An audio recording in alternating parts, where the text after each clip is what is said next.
Hello बच्चों, बहुत बहुत स्वागत है आप सबका चैप्टर नंबर 2 के लेक्चर नंबर 4 के अंदर। क्या बेटा ऑडियो एंड वीडियो दोनों क्लियर सुनाई और दिखाई दे रहा है?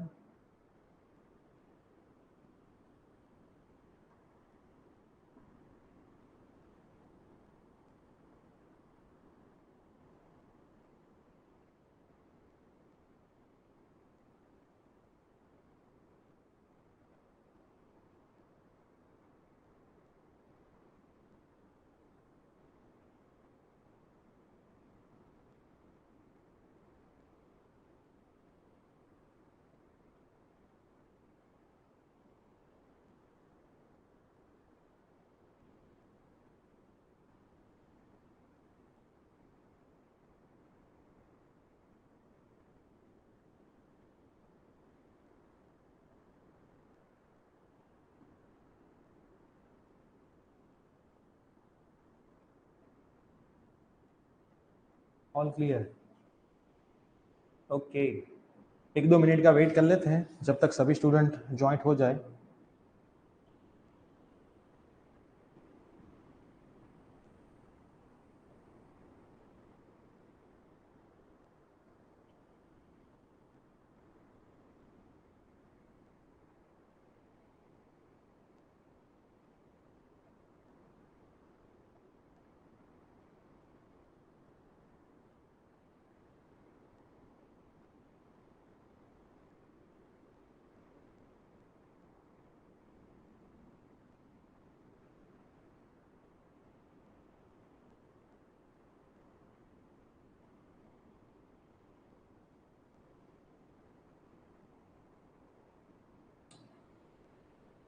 चलिए बेटा, तो सेशन की शुरुआत करते हैं आज के लेक्चर से। आज का लेक्चर इस चैप्टर का बेटा लास्ट लेक्चर है। आप सबको पता ही है कि इस चैप्टर का लास्ट लेक्चर हमारा आज का सेशन है। आज के सेशन के अंदर हम हमारे बाकी जो भी सम्स है उसको पूरा करेंगे। और एनसीईआरटी ओपन कर लो, मैं भी एनसीईआरटी को ओपन कर लेता हूँ। तो एनसीईआरटी के अंदर बेटा ઇલાસ્ટ્રેશન के सवाल थोड़े ज़्यादा बाकी है। ઉદાહરણના દાખલાઓ જે બેટા બાકી છે એ આપણે આજે પૂરા કરવાના છે। ક્લિયર? અને બે ત્રણ નાની નાની સરસ મજાની ચચોકડી થિયરીઓ છે એ પણ આજે આપણે પૂરી કરી દેવાના છીએ। તો આપણે ચેપ્ટર નંબર 2 ના સુપડા સાફ કરીશું। ક્લિયર? એપ્રોક્સ 1 થી સવા કલાકની આજુબાજુ આ લેક્ચર ચાલશે। શાંતિથી ચેપ્ટર નંબર 2 આપણે આજે પૂરું કરીએ। સૌથી પહેલા બે ત્રણ એવી થિયરી છે કે જે પેપરમાં આવતી નથી પણ આવી પણ શકે છે, आ भी सकती है, तो उसको देख लेते हैं। डाइलेक्ट ये एमसीक्यू में बहुत आया है। आप गुड सेट के एमसीक्यू उठा के देखोगे तो आपको दिखेगा ज्यादा गुड सेट के एमसीक्यू के अंदर। क्या है? डाइलेक्ट्रिक के टाइप्स, मतलब टाइप्स ऑफ डाइलेक्ट्रिक। दो तरह के टाइप्स है, पहला है ध्रुवीय, दूसरा है अध्रुवीय। मतलब polar and non polar. English और गुजराती नाम थोड़े ऑकवर्ड है इस टॉपिक के अंदर। पोलर एंड नॉन पोलर, ध्रुवीय અને અધ્રુવીય મોલેક્યુલ मतलब અણુઓ। धन और ऋण विद्युत भार केंद्र एक ज बिंदु पर संपात न हो, मतलब पॉजिटिव चार्ज और नेगेटिव चार्ज जो है उसके सेंटर, केंद्र मतलब सेंटर, एक ही पॉइंट पे कॉन्साइड नहीं हो, नॉट कॉन्साइड, उसको बोलते हैं ध्रुवीय मतलब पोलर। और अगर एक ही पॉइंट के ऊपर कॉन्साइड हो, एक बीजा पर संपात हो, कॉन्साइड हो, तो उसको बोलते हैं बेटा अध्रुवीय। क्लियर? मतलब नॉन पोलर। अब यहां पे एमसीक्यू में आता है क्या, उसके एग्जांपल खास करने बेटा। H2NHCl ध्रुवीय मतलब पोलर के हैं और अध्रुवीय नॉन पोलर के कौन है? O2NH2। क्लियर? तो खास ध्यान में रखो बेटा कि अगर दोनों के सेंटर एक दूसरे के ऊपर कॉन्साइड नहीं है मतलब ध्रुवीय मतलब पोलर, अगर कॉन्साइड है तो अध्रुवीय मतलब नॉन पोलर। क्लियर? यहां पे H2HCl, यहां पे O2NH2। क्लियर? अब दूसरा एक सवाल था एमसीक्यू કે ભાઈ વિદ્યુત સસેપ્ટિબિલિટી નો એકમ અથવા ડાયમેન્શન ફોર્મ્યુલા આવું બધું પેપરમાં આવે છે, मतलब इलेक्ट्रिक ससेप्टिबिलिटी। तो बेटा उसका फॉर्मूला क्या है इलेक्ट्रिक ससेप्टिबिलिटी का? काई E is equal to P upon E, where P is equal to what? Polarisation, है ना। गुजराती में એને શું કહેવાય? પોલરાઇઝેશન। क्लियर? પોલરાઇઝેશન એટલે શું? ડાયપોલ મોમેન્ટ પર યુનિટ વોલ્યુમ। P એટલે શું? Dipole moment. नीचे V मतलब कद, V मतलब वॉल्यूम कॉल। तो यूनिट क्या होगा, ऊपर का coulomb into metre, dipole moment तो है ना, P is equal to Q into 2A, Q मतलब कूलम एंड 2A मतलब डिस्टेंस। मीटर कद का क्या होता है, मीटर का क्यूब, LBH मीटर का क्यूब। तो ये क्या आएगा, कूलम पर मीटर का स्क्वायर होएगा, मीटर मीटर कटेगा।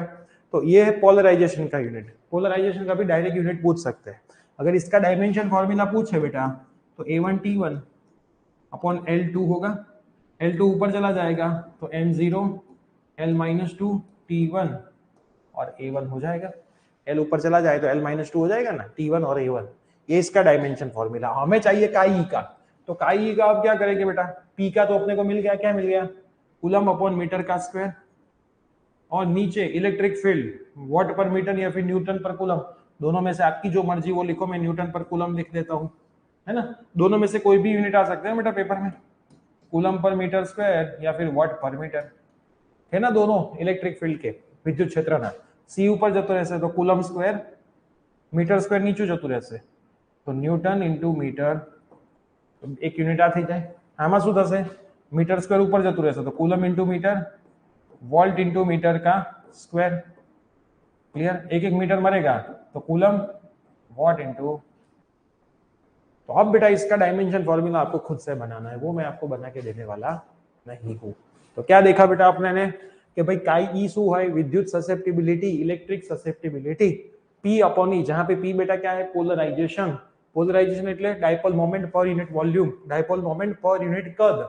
तो डायपोल मोमेंट એટલે કુલમ ઇન્ટુ મીટર, કદ એટલે મીટર ક્યુબ, મીટર મીટર મળશે એટલે મીટર સ્ક્વેર, કુલમ मतलब A1T1, मीटर स्क्वायर मतलब L2, L2 ऊपर चला जाए, सिंपलीफाई कर लो, आंसर आ गया। दूसरी चीज मोस्ट इंपॉर्टेंट, इसके अंदर हम सारा डेटा डाल दे तो coulomb per metre square P हमारा है, इलेक्ट्रिक फील्ड मतलब न्यूटन पर कूलम या फिर वॉट पर मीटर, चैप्टर नंबर 1 के अंदर दोनों यूनिट मैंने करवा दिए हैं। सिंपलीफाई करोगे तो ये यूनिट, इसका डायमेंशन फॉर्मूला आपको खुद से बनाना है। चलो मैं बता ही देता हूं, coulomb square newton metre square है, इतना है। कूलम मतलब A1T1 तो स्क्वायर है तो A2T2 हो जाएगा, न्यूटन मतलब M1 L1 T-2 और ये L2 हो जाएगा मीटर स्क्वायर का। इसका मैं सिंप्लीफाई कर दूं तो M-1 L की -3 हो जाएगा, 3 ऊपर जाएगी तो ये ऊपर जाएगी तो T की 4 होगी और E की 2 तो एज इट इज होगी। तो ये अपने को किसका मिल गया, काई ई का डायमेंशन फॉर्मूला भी मिल गया। फिर M ऊपर जाएगा तो -1, L ऊपर जाएगा तो 2 और 1 3, -3, T ऊपर जाएगा तो माइनस ऊपर जाएगा तो प्लस हो जाएगा और A2। बताओ बेटा कोई दिक्कत, फटाफट से चैट सेक्शन में लिख दो, कोई दिक्कत, कोई डाउट।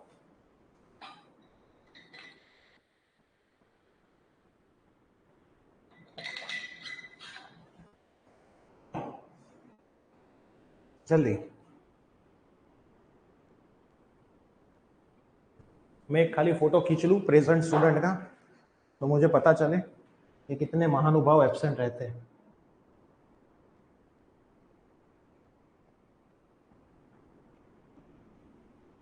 तो बाकी के लोग को क्या प्यार से घर भेज दे, हम पढ़ना ही ना हो तो रह के कोई फायदा नहीं।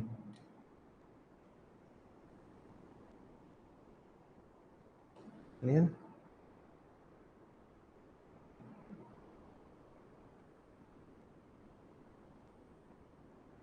चलो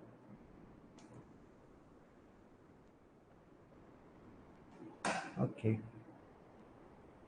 एक तो लोग 10-10 मिनट लेट आते हैं, देखो अब हुए। नेक्स्ट वीक से तो प्लानिंग ऐसा ही है कि आपका लेक्चर हम सुबह 6 बजे का करने वाले। कैसा रहेगा, 6 बजे का सेशन सुबह कैसा रहेगा, 6 बजे का, सुबह 6 बजे वाला सेशन कैसा रहेगा फिक्स। ये 1:30 बजे वाला मुझे पता है सबको नींद आती होती है खाने के बाद, मेरी तरह सुबह ही कर लेंगे ताकि आपका मोबाइल डेटा भी खत्म ना हुआ हो, आपकी एनर्जी भी खत्म ना हुई हो और मजा आ जाए, सबसे पहले अपना लेक्चर हो जाए। क्योंकि ये 8 बजे से तो मेरे ऑफलाइन कोचिंग होते हैं, 8 से 12 तो मैं पैक हूँ, वरना तो उस टाइम में कैसेट कर देते। कैसा रहे सुबह 6 बजे वाला, बताओ तो चैट में,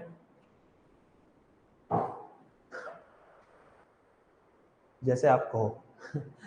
मैं तो सुबह 4 बजे रखूँ। हाँ सर ये सही है, हाँ 6 डन, वेरी गुड, सब चलेगा, ओके चलिए, ओके, वेरी नाइस। आपको 6 बजे पढ़ता हुआ देख के आपके मम्मी पापा खुश हो जाएंगे कि आज मेरा बेटा, सही में मुझे मेरा बेटा लगा। आज तक तो मुझे ऐसा ही लगता था दूसरा का है ना। चलो, अब बेटा एक कॉन्सेप्ट और बाकी है जिसका नाम है इक्विपोटेंशियल सरफेस।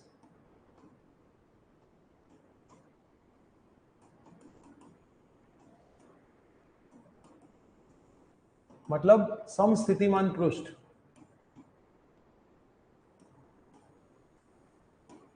नाम से ही पता चलता है जहां पे स्थितिमान मतलब पोटेंशियल सेम हो, जहां पे बेटा क्या सेम हो, पोटेंशियल सेम हो, उसको बोलते हैं इक्विपोटेंशियल।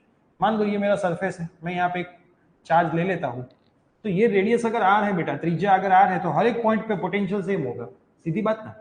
तो इसको बोलते हैं इक्विपोटेंशियल सरफेस। वी क्या होगा बेटा हर एक पॉइंट पे, के क्यू अपॉन आर ही होगा ना, उसमें कोई चेंज होने वाला नहीं है। दूसरी चीज, इलेक्ट्रिक फील्ड, यहां से एमसीक्यू बहुत आते हैं। पहले इसकी डेफिनेशन लिख लो, क्या होगी डेफिनेशन, जिस सरफेस पे पोटेंशियल क्या हो, सेम हो,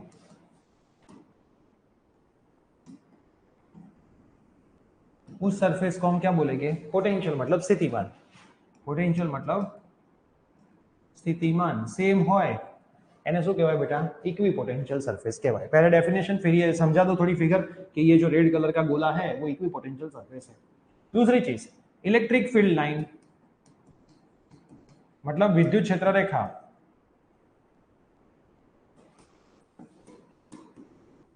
અને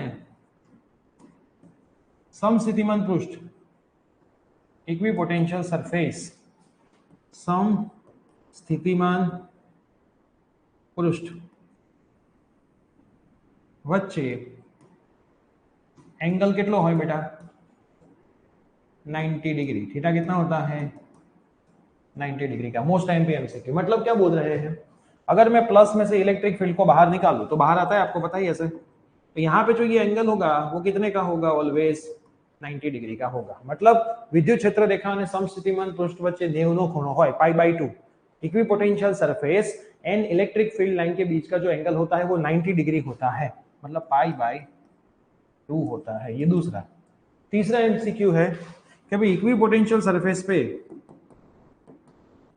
एक चार्ज को एक पॉइंट से दूसरे पॉइंट पे ले जाना है, एक पॉइंट से, तो वर्क क्या करना पड़ेगा, 0 करना पड़ेगा, कोई वर्क करना नहीं पड़ेगा। आप बोलोगे सर कैसे, मैं समझाता हूं। वर्क નું ફોર્મ્યુલા શું છે, વર્ક એટલે કાર્ય, W delta V into Q, है ना। तो बेटा डेल्टा V मतलब क्या है, एक पॉइंट से, मान लो मेरे को एक पॉइंट से दूसरे पॉइंट पे ले जाना है, यहां से एक पॉइंट से दूसरे पॉइंट पे मेरे को चार्ज को ले जाना है, यहां से यहां तक। तो यहाँ का potential V delta V, V1 minus V2, V delta V मतलब V1 minus V2 into Q। अब यहाँ पे जो पोटेंशियल होगा वही पोटेंशियल यहाँ पे होगा Q। અહીંયા જે સ્થિતિમાન હશે એ જ સ્થિતિમાન અહીંયા હશે, રીઝન ઇક્વિપોટેન્શિયલ સરફેસ છે, સમસ્થિતિમાન પૃષ્ઠ છે। તો પોટેન્શિયલ જો સેમ હોય તો એનું માઇનસ શું થાય બેટા, 0, અને Q એઝ ઇટ ઇઝ, तो W તમને શું મળશે, 0। तो ये भी बेटा एमसीक्यू के अंदर आ चुका है। तीसरा क्या है, दो समस्थितिमान पृष्ठ, दो equipotential surface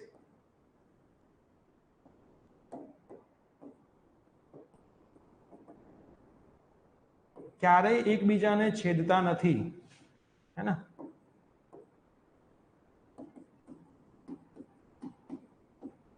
never cross each other.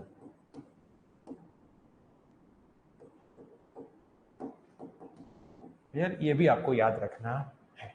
तो क्या याद रखना है बेटा, जहां पे पोटेंशियल मतलब स्थितिमान सेम हो उसको बोलेंगे इक्विपोटेंशियल सरफेस। फिगर ड्रॉ करो, थोड़ा एक्सप्लेन करो। इलेक्ट्रिक फील्ड लाइन विद्युत क्षेत्र रेखा અને पोटेंशियल से इक्विपोटेंशियल सरफेस से समस्थितिमान पृष्ठ, उसके बीच का एंगल 90 डिग्री है। एक पॉइंट से दूसरे पॉइंट पे इक्विपोटेंशियल सरफेस मतलब समस्थितिमान पृष्ठ पर चार्ज ने તમારે લઈ જવું હોય, आपको ले जाना हो, तो करना पड़ रहा वर्क डन क्या होगा, 0 होगा। और खास दो एक दूसरे को कभी क्रॉस करते नहीं है।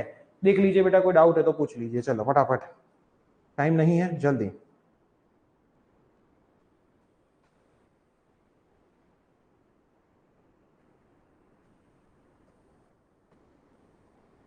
श्रवण आया है लेक्चर के अंदर बेटा, श्रवण श्रवण श्रवण श्रवण श्रवण हाँ 6 बजे शुरू हो जाएगा तो 10 बजे खत्म हो जाएगा। कैसा है श्रवण, मजा आ रहा है लेक्चर में कि नहीं मजा आ रहा है? लेक्चर में मजा आ रहा है कि नहीं मजा आ रहा है? समझ में आ रहा है कि नहीं आ रहा?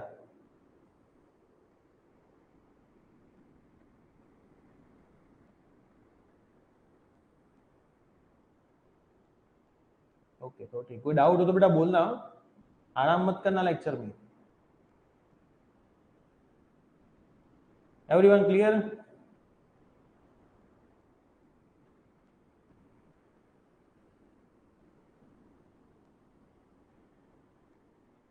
ओके चलो वेरी नाइस।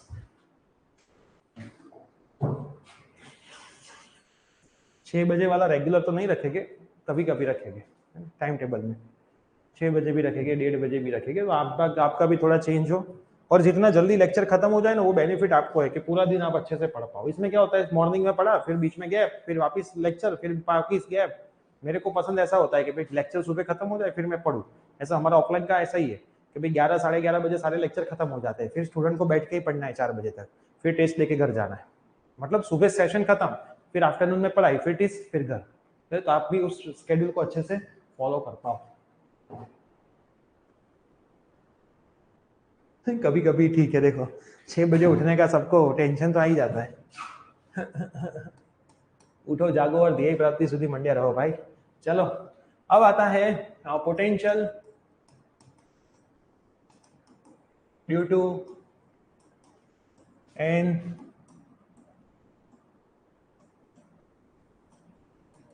Charge system. मतलब एन विद्युत भार तंत्रનું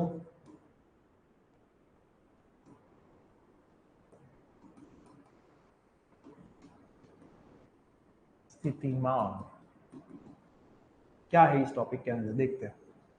मान लो ये Q1 चार्ज है, ये Q2 चार्ज है, ये Q3 चार्ज है और ये Qn चार्ज है। આ બધાનું મારે P પોઈન્ટ પાસે પોટેન્શિયલ એટલે કે સ્થિતિમાન ફાઇન્ડ કરવું है ना। ये R1P वेक्टर नहीं है इसलिए मैं वेक्टर नहीं करूंगा, सदिश ऊपर नहीं करूंगा। पोटेंशियल अदिश राशि है इसलिए मैं अदिश ही रखूंगा सबके ऊपर, है ना। पहले कथा लिख लो कि here in the figure we can see the n charge system n विद्युत भार तंत्र बतावेલું છે Q1 Q2 Q3 up to Qn વિદ્યુત ભાર છે। બધાનું P પોઈન્ટ સુધીનું જે ડિસ્ટન્સ છે એની વાત કરી લો। આ બધાના લીધે P પોઈન્ટ પાસે આપણે પોટેન્શિયલ એટલે કે સ્થિતિમાન ફાઇન્ડ કરવું છે। तो Q1 की वजह से लिखते जाने का, Q1 की वजह से R1P डिस्टेंस पे पोटेंशियल V1 कितना होगा कि Q1 अपॉन R1P। फिर Q2 की वजह से R2P डिस्टेंस पे V2 कितना होगा कि Q2 अपॉन R2P। Q3 की वजह से R3P डिस्टेंस पे V3 कितना होगा कि Q3 अपॉन R3P। और लास्ट Qn की वजह से RNP डिस्टेंस पे Vn कितना होगा कि Qn अपॉन RNP होगा। बस खत्म कहानी, सबको जोड़ दो। सो नेट पोटेंशियल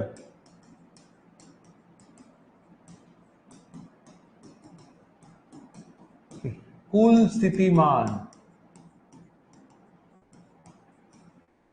કેટલું થશે P પોઈન્ટ પર Vp V1 plus V2 plus V3। આવું તો આપણે રમકડા રમકડા સવાલો બાકી રહી ગયા છે એ બધા હું आज કરાવી રહ્યો છું। खत्म कहानी, है ना।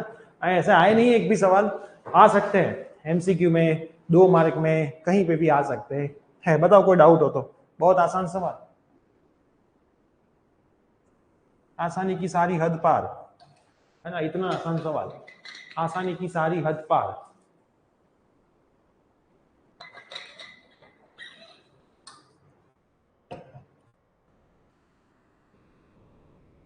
बोलो चलो तो फिर सब में जाए।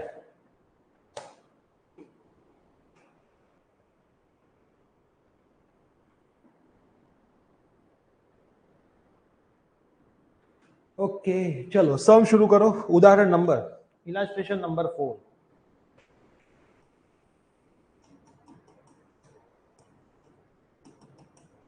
क्या बोला है बेटा सम के अंदर, थोड़ा सिंप्लीफिकेशन अच्छा है। 4 ચાર્જ મૂકેલા છે સ્ક્વેરના ઉપર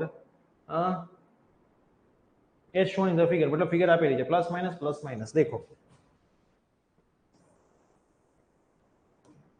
plus q minus q plus q minus q 1 2 3 and 4 ये आपको दिया हुआ है। जो साइड है बेटा वो आपको दी है और इस अरेंजमेंट को आपको सेट करना हो तो कितना वर्क करना पड़ेगा कार्य, पहले में ये पूछा है।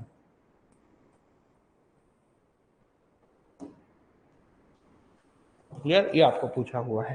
देन तो चलो वर्ग क्या था हमने कल सीखा था बेटा, पता है इनफाइनाइट से मैं एक एक को उठा के लेके आता था अनंत अंतर थी, तो W में निकाल रहा था। W मतलब क्या था, पोटेंशियल एनर्जी। तो मेरे को यहाँ पे पोटेंशियल एनर्जी निकालनी है। W is equal to U। 1 को पकड़ लो पहले, 1 को 2 के साथ, 1 को 3 के साथ, 1 को 4 के साथ, रिपीट नहीं होना चाहिए। 1 को 2 के साथ, 1 को 3 के साथ, 1 को 4 के साथ। अब 2 को पकड़ो चलो, तो देखो 2 तो 1 के साथ आ गया है यहाँ पे, तो 2 को 2 के साथ तो लेना नहीं है, 2 को 3 के साथ और 2 को 4 के साथ, है ना। 2 1 के साथ ऑलरेडी आ गया है, 2 2 तो कभी आएगा ही नहीं, 2 3 के साथ और 2 4 के साथ। फिर 3 को पकड़ो, 3 1 के साथ आ गया है यहाँ पे, 3 2 के साथ भी आ गया है, तो 3 किसके साथ आएगा, 4 के साथ आएगा। फिर 4 को पकड़ो, 4 1 के साथ आ चुका है, 4 2 के साथ भी आ चुका है, 4 3 के साथ भी आ चुका है, 4 4 के साथ तो आएगा नहीं। सिंपल ना, क्या करने का, 1 को पकड़ने का 2 3 और 4 के साथ, फिर 2 को पकड़ने का 3 और जिसको पकड़ो उसके बाद के साथ ले लो। सिंपल देखो, 1 को पकड़ा 2 3 4, 2 को पकड़ा 3 4, 3 को पकड़ा खाली 4, 4 तो इसके पीछे कुछ है ही नहीं, बस खत्म कहानी। रखो फॉर्मूला में U12 के Q1 कितना है बेटा, Q2 पे Q कितना है, माइनस Q अपॉन डिस्टेंस, कितना है डिस्टेंस D है ना, क्योंकि आप सबको पता है U कितना था बेटा, कल मैंने प्रूव करके दिया था कि Q1 Q2 अपॉन R, है ना। डन, चलो U12 कितना है बेटा, 13 तो K Q, फिर वापस Q अपॉन डिस्टेंस, Q और डिस्टेंस, ये डिस्टेंस कितना होगा, √2D होगा, ये dd पाइथागोरस √2D। चलो U14 कहां पे बेटा, ये रहा 14, तो K Q minus Q upon क्या आएगा, D आएगा खाली, फिर प्लस U23 कितना है बेटा, इसका देखो, K minus Q, K plus Q upon क्या आएगा, खाली D आएगा, फिर 2 और 4 K Q माइनस Q दोनों माइनस है, 2 के ऊपर भी माइनस है, 4 के ऊपर भी माइनस है, अपॉन √2D आएगा, है ना, ये डायगोनल होगा √2D। और 3 4 ये रहा, K Q minus Q upon D होगा, कहानी खत्म। चेक करो बेटा, ना समझ में आया तो 1 2 Q minus Q distance D, 1 3 Q distance √2D, 1 4 D Q और माइनस Q D, फिर 2 3 तो 2 और 3 minus Q plus Q D, फिर 2 और 4 माइनस Q √2D, 3 और 4 Q और माइनस Q और D। अब जितने D वाले हैं या फिर जितने माइनस है उसको पहले प्लस कर देते हैं, चलो सिंप्लीफाई कर लूं थोड़ा, minus K Q square upon D plus K Q square √2D minus K Q square D minus K Q square D plus K Q square √2D minus K Q square D। मैंने कुछ किया नहीं बेटा, minus का setting किया, minus आगे minus minus plus minus आगे, और कुछ किया नहीं, बस। अब इसमें साथ निभाओ, 1 2 3 और 4 लिख रहे हैं, 1 2 3 और 4 minus 4 K Q square upon D, फिर 1 और ये 2, क्लियर, तो plus 2 K Q square upon √2D। Common निकालो बेटा, K Q square upon D minus 4 plus 2/√2, तो 2 को √2 लिख सकते हो, है ना बेटा। 2/√2 का मतलब क्या, √2 आप इसको लिख सकते हो, नीचे √2, तो आंसर क्या आएगा, √2 आएगा, ये आपका आंसर। ऐसे सिस्टम में सेट करने के लिए पोटेंशियल एनर्जी की इतनी रिक्वायरमेंट पड़ेगी। बुक में आगे पीछे लिखा हो सकता है, आप आगे पीछे कर सकते हो, वो सब आपकी मर्जी है। इसमें ही बेटा एक दूसरा सवाल पूछ है कि भाई अगर एक चार्ज Q0 को आपको इसके सेंटर पे रखना हो तो एक्स्ट्रा कितना वर्क करना पड़ेगा। क्या है सवाल? मान लो ऐसी फिगर थी आपकी, ध्यान देना, प्लस क्यू माइनस क्यू, एक आपको Q0 को इसके सेंटर पे रखना है तो W is equal to formula क्या था? सेंटर, सेंटर मतलब केंद्र, V केंद्र, और जिसको लाना है वो Q0 को लाना है ना, तो इसका मतलब सेंटर पे आपको क्या निकालना पड़ेगा? V निकालना पड़ेगा। तो चलो V केंद्र, सेंटर क्या होगा? हर एक चार्ज का होगा, यहां से ये, यहां से ये, तो मैं इसको x सपोज कर लूं तो हर एक साइड मेरी x की हो जाएगी, ये भी मेरी x ही हो जाएगी और ये भी मेरी x ही हो जाएगी ना। क्लियर? तो के क्यू अपॉन एक्स प्लस के minus Q upon x plus के क्यू अपॉन एक्स प्लस के माइनस क्यू अपॉन एक्स, के क्यू अपॉन एक्स, के क्यू अपॉन एक्स, के क्यू अपॉन एक्स, के क्यू अपॉन एक्स, जितना प्लस उतना ही माइनस, तो आंसर क्या आएगा? 0। तो यहाँ पे 0 इंटू क्यू नॉट रखो तो वापिस आंसर क्या आ जाएगा? मतलब आपको कुछ करने की ही जरूरत नहीं पड़ेगी। समझ में आ रहा है बेटा? आपको कुछ करने की भी जरूरत नहीं पड़ने वाली है। तो वापिस बता देता हूँ बेटा, मैं क्या किया, हमने पोटेंशियल एनर्जी निकाली, ऊर्जा કેટલું કાર્ય કરવું પડે આ સેટ કરવા માટે, અને પછી એક એક્સ્ટ્રા Q0 ને સેન્ટર પર લાવવું હોય તો કેટલું V તમારે જોઈએ, તો એ આપણે निकाली દીધું V, KQ upon x, KQ upon x, KQ, जितना प्लस है उतना ही माइनस है, तो नेट क्या मिल जाएगा? 0। बेटा कोई डाउट? देख लो, 2 मिनट का टाइम, पूछ लो मेरे को।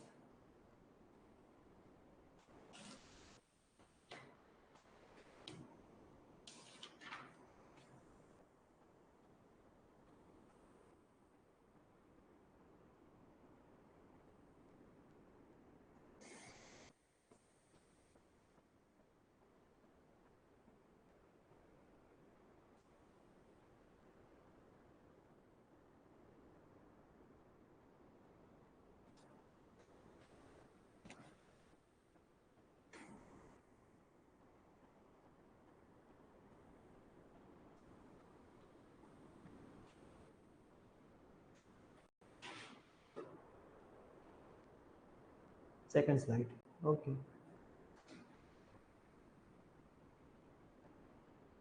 आप कितने बजे उठते हैं सर?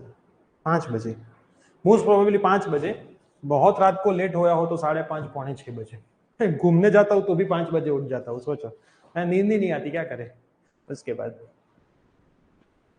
क्योंकि पहले से मैं क्या 5 बजे जिम जाता था, अभी भी शुरू है, थोड़ा बहुत ब्रेक हो जाता है बैच की वजह से, तो आदत हो गई है सुबह जाने की। ये अभी रिपीटर की बैच का लोड बढ़ गया तो वापस जिम बंद हो गया है थोड़े दिनों से, अब मंडे से या संडे से शुरू करेंगे, क्योंकि काम का लोड थोड़ा रहता है, क्या करें।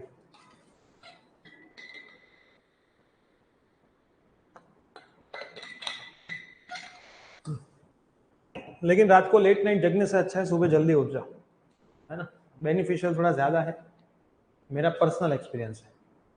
तो फिर आपकी मर्जी, आपको जो भी जिसमें मजा आए, रातों के राजा बनने से अच्छा है दिन के राजा बनो। चलिए नेक्स्ट सवाल, नेक्स्ट सवाल क्या है? Illustration number 5।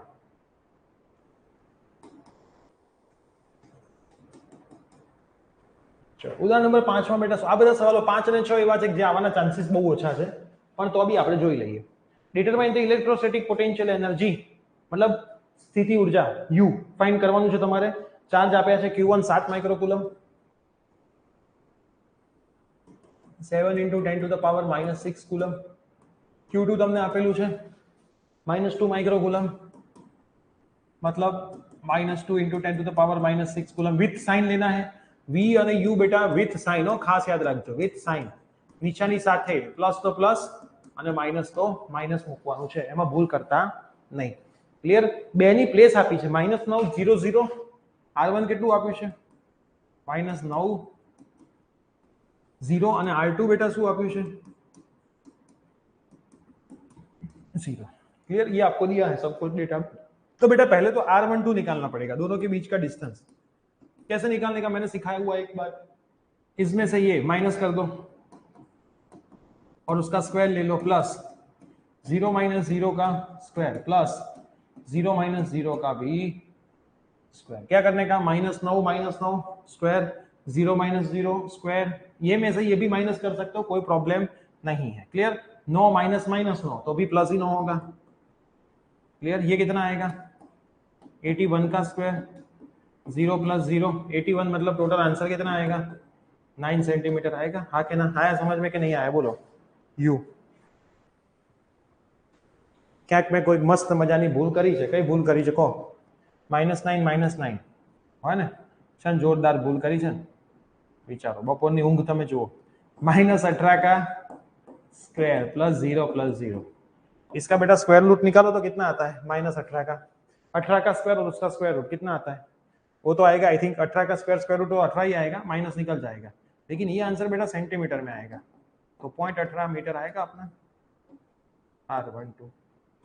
क्लियर, यहां तक कोई डाउट हो तो बोलो। क्लियर, पहले तो हमने R निकाला, ये निकालना बहुत इजी नहीं होता है, ध्यान रखना, गलती मत करना। -9 आप उल्टा भी कर देते, 9 माइनस -9 तो भी +18 हो जाता, +18 का स्क्वायर करते और उसका स्क्वायर रूट निकालते तो भी 18 ही आंसर आता, लेकिन सेंटीमीटर है तो उसको मीटर में कन्वर्ट करना जरूरी है, तो ये अपने को R12 मिल गया।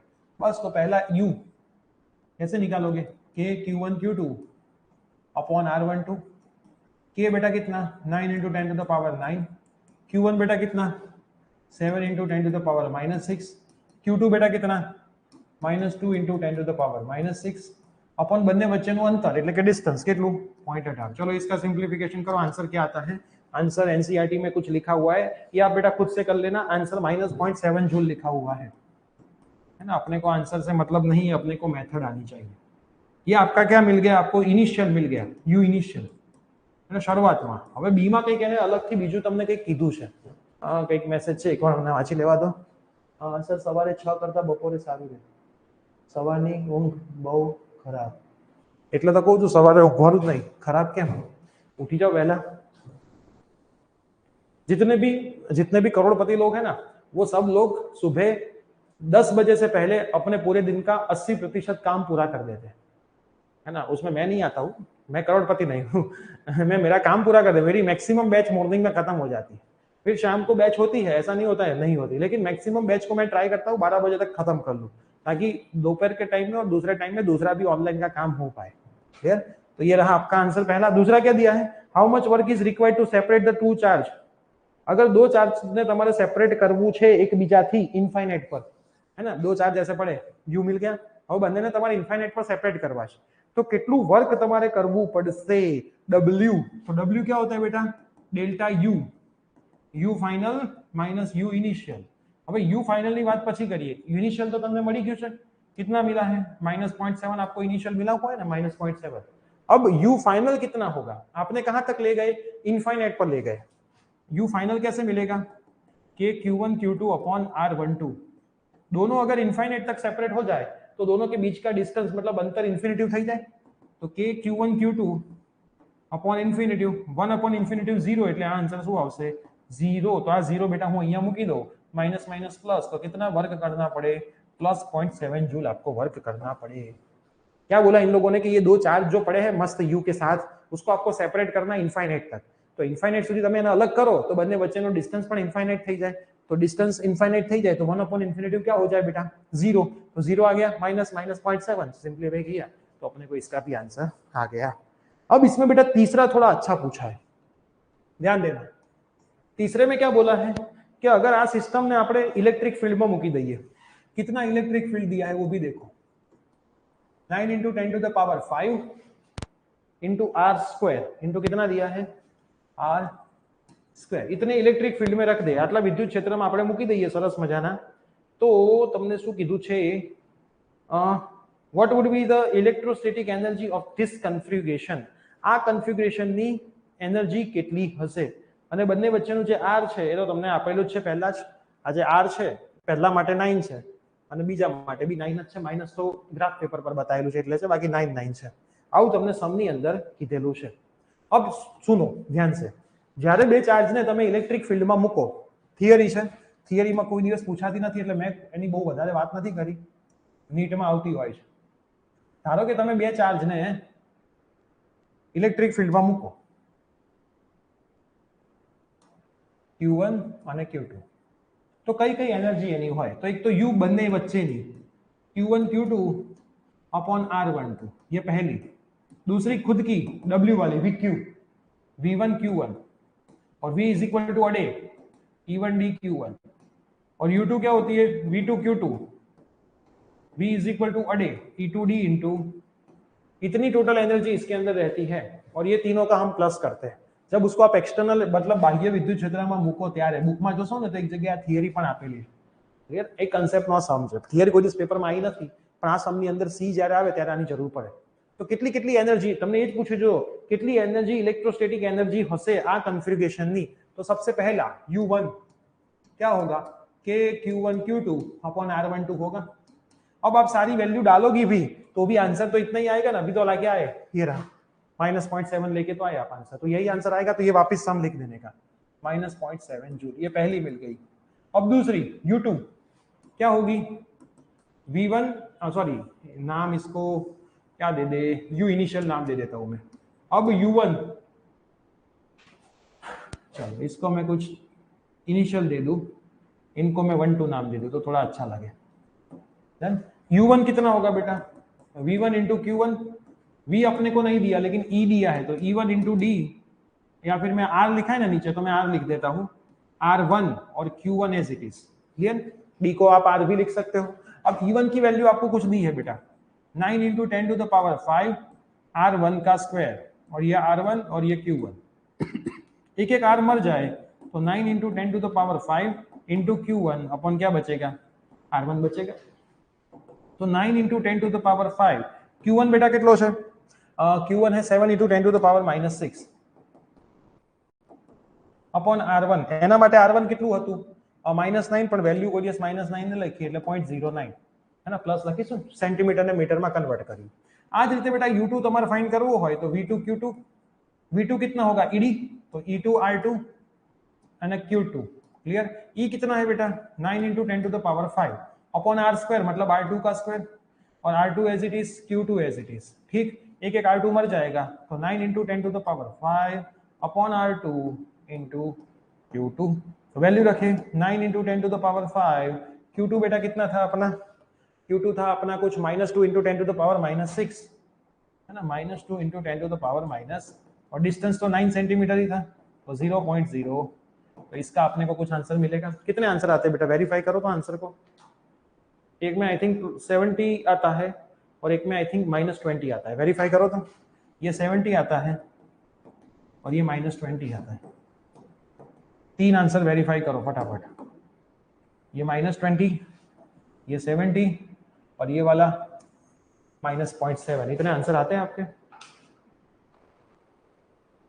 चलिए तो आपको लास्ट में U टोटल कर देने का U initial U1 U2 U initial कितना बेटा -0.7 U1 कितना 70 और U2 कितना -20 तो 49 या 43 समथिंग लिखा है 49.3 जूल अब चेक करो डाउट हो तो मेरे को पूछो पेपर अगर टफ आया तो ऐसे सवाल आने के चांसेस है ये 4 मार्क का ही सवाल है बहुत सारी चीजें एक साथ है क्या करने का बेटा जब एक्सटर्नल में आपने रखा तो सबसे पहला कौन सा K Q1 Q2 upon R वो तो आपने निकाल दिया दूसरा कौन सा होता है U is equal to VQ W is equal to VQ V is equal to अडे E आपको दिया एक एक आर मर जाए वैल्यू रख दो same to same V is equal to अडे V आपको दिया है ED तो E की वैल्यू आपको दी है एक एक आर मर जाए सिंप्लीफाई करो दोनों के आंसर मिल जाए अब बेटा आपके डाउट बोलो जल्दी मैं आपके कमेंट के पास बैठ जाता हूँ चलो इसमें कोई डाउट बोलो पहले इसके आगे का तो ए और बी तो बेटा इजी था ए बी साव सहेલું હતું જે હતું એ સી જ છે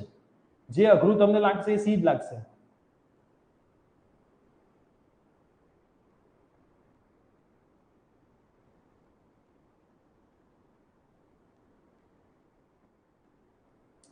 जल्दी जल्दी जल्दी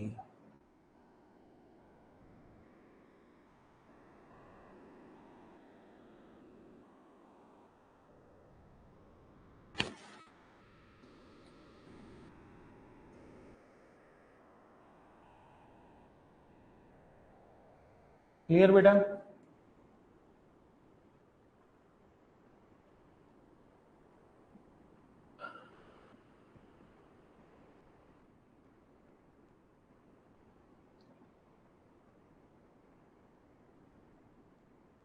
ચેપ્ટર 1 માં કેલ્ક્યુલેશન માટે તો બેટા બેઝિકમાં તો તમને મેથ્સ આવડવું જોઈએ, નોર્મલ કઈ બીજે વધારે મેથ્સ નહીં, કેમ કે કેલ્ક્યુલેટરનો તો તમે ઉપયોગ કરી શકો છો, તો કેલ્ક્યુલેટર તો તમે વાપરી શકો છો સિમ્પલ, એટલે એટલી બહુ ચિંતા કરવાની કોઈ જરૂર છે નહીં. અગર કેલ્ક્યુલેટરનો યુઝ ના થતો હોય તો તકલીફ છે, હવે કેલ્ક્યુલેટર આપણે વાપરી શકીએ બેટા.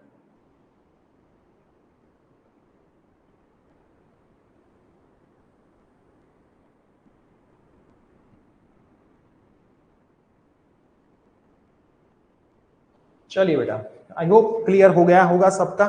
आगे की स्लाइड में रख देता हूँ, आगे का भी आप एक बार देख लो, इसमें भी डाउट हो तो बोल दो.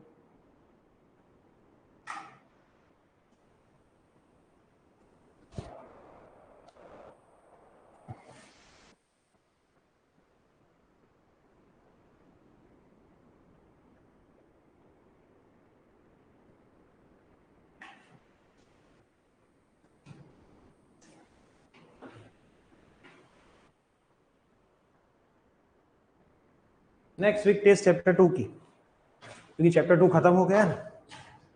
चैप्टर जिन लोगों ने पेपर सबमिट नहीं करवाए हैं, आई रिक्वेस्ट के पेपर सबमिट करवा दो, है ना. अगर टेस्ट ही नहीं दोगे, कितने सारे स्टूडेंट है लेकिन पेपर देखो कितने लोगों ने सबमिट करवाए, है ना, फिर क्या रिजल्ट नहीं मिलेगा आपको. इलस्ट्रेशन नंबर 6, टेस्ट से भागोगे तो क्या कर पाओगे. उदाहरण नंबर 6, चलो ये भी कभी आने के चांसेस नहीं है, कर लेते हैं.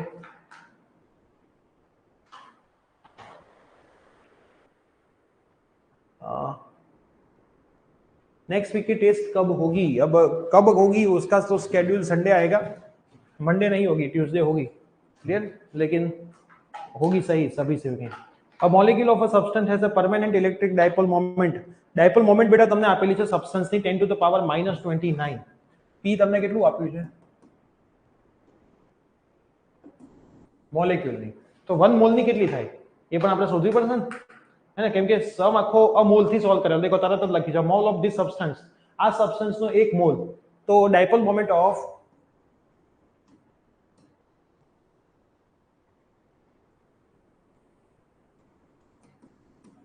वन मोल, एक मोलनी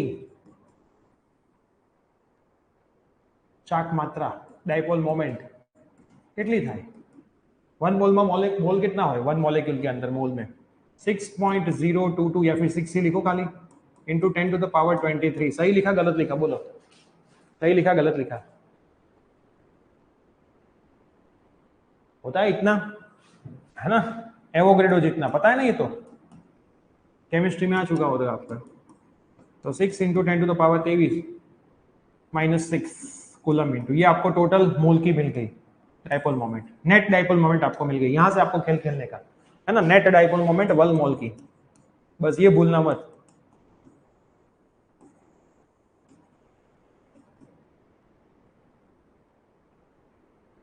नेट मतलब कुल डायपोल मोमेंट, ये आपको मिल गई. डन है इतना, ओके. अब आगे पढ़ो. By applying a strong electric field, તમે એક ઇલેક્ટ્રિક ફીલ્ડ એપ્લાય કર્યું, કેટલું એપ્લાય કર્યું, E 10 to the power 6 vote પર મીટર का ઇલેક્ટ્રિક ફીલ્ડ એપ્લાય કર્યું, આટલું તમે એને ઇલેક્ટ્રિક ફીલ્ડ આપ્યું, આટલું આપ્યું, તો direction of the field is suddenly change by 60 degree. તો ડાયરેક્શન ઓફ ધ ફીલ્ડની ડાયરેક્શન ચેન્જ થઈ ગઈ. હવે ઇનિશિयल तो તમે એપ્લાય કર્યું તો ડાયપોલ સેમ જ પડી છે, तो u इनिशियल कितना होगा, कल हमने प्रूव किया था ना, -p cos theta initial. p बेटा कितना आया अपना -6 into 10 to the power -6, e कितना दिया है 10 टू द पावर 6, और cos थीटा cos 0 इनिशियली तो 0 ही है, cos 0 1, ये कटेगा तो -6 आएगा जूल. ये आपको इनिशियल एनर्जी मिल गई. फिर ये सडनली रोटेट होकर के 60 डिग्री पे सेट हो गई, तो u फाइनल કેટલું હશે બેટા, मतलब p cos theta 2 theta final, तो -p कितना बेटा 10 टू द पावर -6, e कितना 6, cos 60 કેટલું થાય બેટા 1/2 થાય ને, तो ये कितना होगा -6, ये तो दोनों कटेंगे 1/2, तो ये कितना आएगा -3 जूल u फाइनल. ये आपको दोनों मिल गई. अब आगे पढ़ो आगे पढ़ो आगे पढ़ो. 60 डिग्री है ना. Estimate the heat release by the substance, heat release થાય છે સબસ્ટન્સ માંથી અને તમારે ફાઇન્ડ કરવાનું છે નેટ પોટેન્શિયલ એનર્જી. ક્લિયર? તમારે શું ફાઇન્ડ કરવાનું છે? Net potential energy. આટલું તમારે ફાઇન્ડ કરવાનું છે. તો कैसे निकालेंगे? Delta U, U final minus U initial. U final કેટલું આવ્યું? -3 માઇનસ યુ ઇનિશિયલ કેટલું હશે? -6. તો -3 + 6 मतलब 3 जूल તમારી એનર્જી. ચેક કરી લો, બહુ ઈઝી સવાલ છે, કોઈ જ સવાલની અંદર નથી. ક્લિયર? અને જે लॉस થઈ હશે એ हीट એનર્જીના ફોર્મમાં लॉस થઈ ગઈ હશે. क्लियर? तो क्या किया बेटा? पहला तो टोटल निकाली ली थी डाइपोल मोमेंट चाक मात्रा, है ना, 1 मोल नहीं. आ तो तुमने मॉलिक्यूल नहीं आपी थी. कैलकुलेशन આખું તમારે 1 મોલ થી ગણવાનું છે. कैलकुलेशन આખું તમારે 1 મોલ થી જ કેલ્ક્યુલેટ કરવાનું છે. तो 1 मोल માટે एवोगैड्रो वैल्यू जोड़े मल्टीप्लाई कर लेवानुं. तो एवोगैड्रो वैल्यू जोड़े मल्टीप्लाई कर लीधું. उसके बाद इनिशियल ढूंढा, थीटा 0 था. फाइनल ढूंढा, थीटा 60 इन लोगों ने बोला था. एनर्जी में चेंज, फाइनल माइनस इनिशियल. आपको आंसर आ गया. क्लियर है? फिर तो सारे सम इलास्ट्रेशन के तो हो चुके हैं. तो सीधे चले जाएंगे एक्सरसाइज के 1-2 सवाल जो बाकी है उसके ऊपर. बोलो, कोई डाउट बेटा इसमें? Any doubt? एनीवन?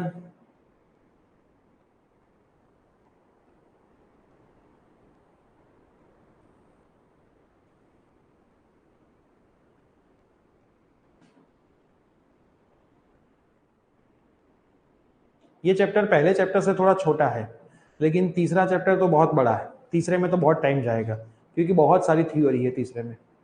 और तीसरे में तो मेरे को सारी फिगर भी लेके आनी पड़ेगी पीपीटी में, वरना फिगर ड्रॉ करने में बहुत टाइम जाएगा. क्लियर? तो तीसरा चैप्टर थोड़ा सा चलेगा, 4-5-6 लेक्चर तो. क्लियर? अब एक्सरसाइज में चले जाओ. एक्सरसाइज में पहला हो गया था, दूसरा मैंने आपको होमवर्क में दिया था, आई थिंक दिया था ना. दूसरा आया था बेटा आपको. 6 साइड है रेक्टेंगुलर हेक्सागोनल, 10 सेंटीमीटर है, हर एक जगह पे 5 माइक्रोकूलम चार्ज पड़ा है. पोटेंशियल निकालना तो आएगा ना. V1 V2 V3 V4 V5 V6 सबका एडिशन, या फिर 6 मल्टीप्लाई कर दो, 6 इंटू के क्यू अपॉन आर, है ना. 6 इंटू के क्यू अपॉन आर, इतना कर लो, काम खत्म. रेडी? हो जाएगा?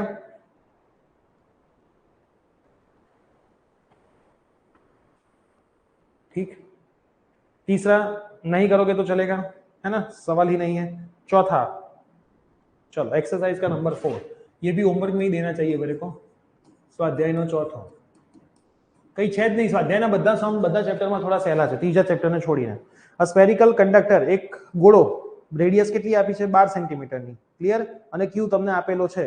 તો તમારે ક્યાં ક્યાં શોધવાનું છે? What is the electric field inside? બેટા આ તો આપણે કરી નાખ્યું પહેલા ચેપ્ટરનો સમ. ઇનસાઇડ, ઇનસાઇડ હંમેશા શું હોય? 0 હોય ને. ઇનસાઇડ એટલે અંદર, અંદર ઇલેક્ટ્રિક ફિલ્ડ શું હોય? 0. બીજા નંબર પર પૂછ્યું છે સરફેસ ઉપર. सरफेस मतलब सपाटी पर. तो सपाटी पर एनी रेडियस एटलू होय के क्यू अपॉन आर स्क्वेर. અને બહાર આઉટસાઇડ એટલે કે બહાર, બહાર કેટલું હોય બેટા? E કે ક્યુ अपॉन આર સ્ક્વેર જેટલું હોય. ક્લિયર? હવે સરફેસની રેડિયસ તમને કેટલી આપી છે જોઈ લો. સરફેસની રેડિયસ તમને આપેલી છે 12 અને 12 ની આપી છે 18. ક્લિયર? तो k 9 into 10 to the power 9, 12 into 10 to the power -2 का स्क्वायर. और बाहर कितनी दी है? 18. कितनी दी है बेटा? 18. और अपना q, q कितना दिया है बेटा? 1.6 into 10 to the power -7. 1.6 into 10 to the power -7. यहाँ पे भी 1.6 into 10 to the power minus. Simple. Newton पर कूलम, न्यूटन पर कूलम. क्लियर? तो आ तो આપણે સરસ મજાનો પ્રશ્ન કર્યો હતો, એ સેમ ટુ સેમ પ્રશ્ન ફરીથી રિપીટ થયો છે, કંઈ નવું આવ્યું નથી. ચેક કરી લો, કોઈ डाउट? एनीवन? चेक कर लो, कोई डाउट बेटा? अब बोलो बेटा कौन सा बाकी है एक्सरसाइज में? आई थिंक सारे हो गए. 5 6 7 8 9. 9 तो नहीं करना था, मैंने आपको ना बोला है. 10 11 11 मैंने होमवर्क में दिया था, सेम टू सेम सवाल था एक्सरसाइज का, है ना. सेम टू सेम एक्सरसाइज का सवाल था, 11 नंबर, तो वो मैंने आपको होमवर्क में दिया था. एक भी सवाल बाकी? बताओ.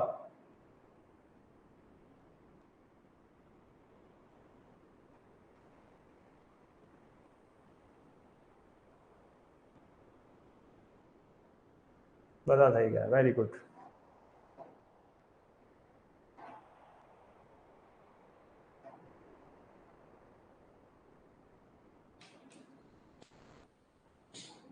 तो सुनो, इस संडे को वैसे भी आपकी कोई टेस्ट है नहीं.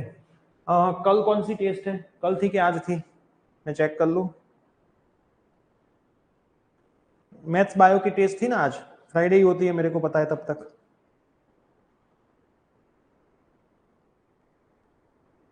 हाँ सैटरडे, आज होगी मैथ्स बायो की टेस्ट.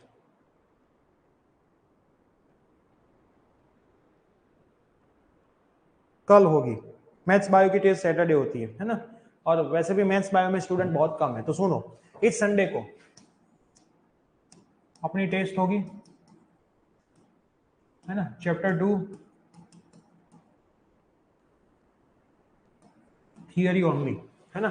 संडे आपकी टेस्ट होगी chapter number 2 only and only theory. Extra test है, ग्रुप में मैसेज में डाल रहा हूँ. ओनली थियरी, जिसमें से ये थियरी तो मैं मैक्सिमम पूछूंगा. Parallel connection, series connection, parallel plate capacitor, समांतर प्लेट कैपेसिटर, और डाइपोल का वी ड्यू टू डाइपोल, और यू डाइपोल का. આટલી માંથી તો બેટા 3 થિયરી હશે ના સેજ. કઈ કીધી? કેપેસિટરનું પેરેલલ કનેક્શન, કેપેસિટરનું સિરીઝ કનેક્શન, બે parallel plate C = epsilon naught A / D, V ડાઇપોલનું V KP cos θ upon r², અને U - P cos θ. तो 1 2 3 4 5 थियरी માંથી 3 थियरी तो હશે જ. આ फाइनल क्लियर. और साथ में हो गए 5 MCQ, 5 या 6. ये MCQ जो हो गए बेटा वो only and only equation based MCQ હશે. ખાલી અને ખાલી ઇક્વેશન જ યુઝ થતા હશે. કઈ મગજ નહીં દોડાવવાનું હોય, સીધું ઇક્વેશન મૂકો, ડેટા નાખો, આન્સર આવશે. તો આવા એમસીક્યુ તમારે જોવાના છે. એના માટે તમે શું કરશો? આપણે જે પેલી પીડીએફ ગ્રુપમાં નાખી છે ને ઇક્વેશન વાળી, ગુજકેટ વખતે મેં તમને કરાવી હતી, એ પીડીએફ જે છે એ પીડીએફ ના બધા ફોર્મ્યુલા કરી લેજો.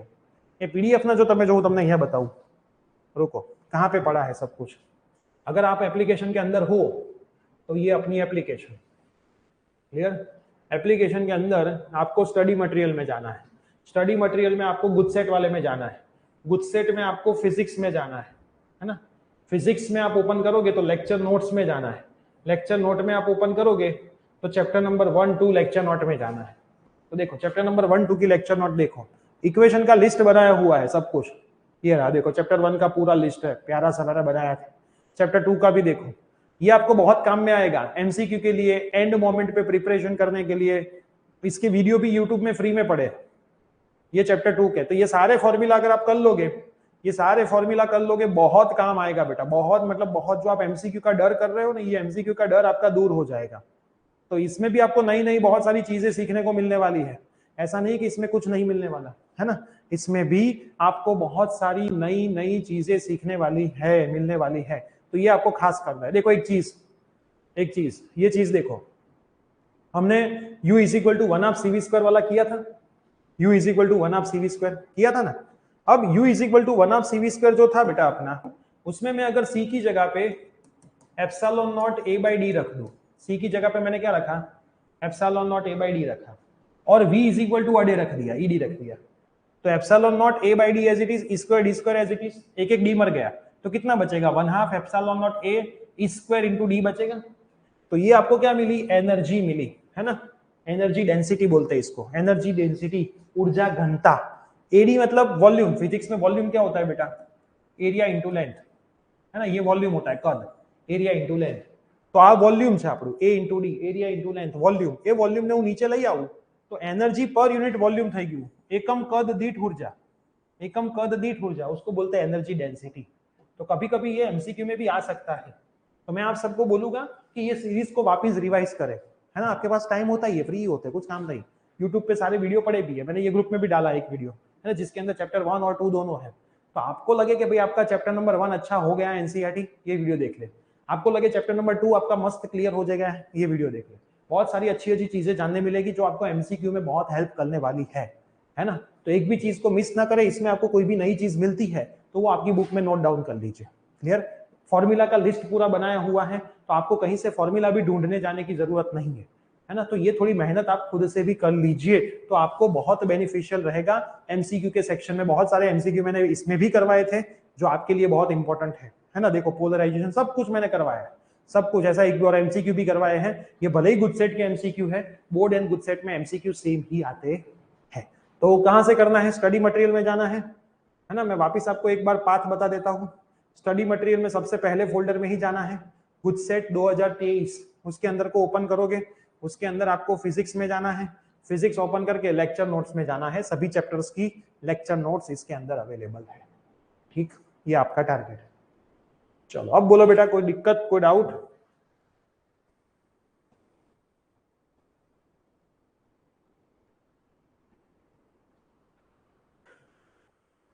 तो यहाँ पे हमारा ये चैप्टर भी आज होता है समाप्त। आपके क्वेश्चन, सर मार्क्स कब आएंगे इस वीक के टेस्ट के? कल हो गए हैं total marks. Sir total marks 25 या 30 एमसीक्यू हो गए, मार्क्स आ जाएंगे 2-3 दिन में, चेक होना चालू ही है, बहुत जल्द ही चेक हो जाएंगे, है ना। डन बेटा, तो सेशन को यहाँ पे करते हैं समाप्त। कोई भी डाउट, कोई भी प्रॉब्लम कभी भी व्हाट्सएप या फिर कॉल कर सकते हो। मिलते हैं कल के सेशन के अंदर, शुरुआत करेंगे चैप्टर नंबर 3 से। कल के सेशन में छुट्टी मत मानना, गुल्ली मत मानना, क्योंकि चैप्टर नंबर 3 मोस्ट इंपॉर्टेंट है और बहुत ईजी है। Bye bye, take care.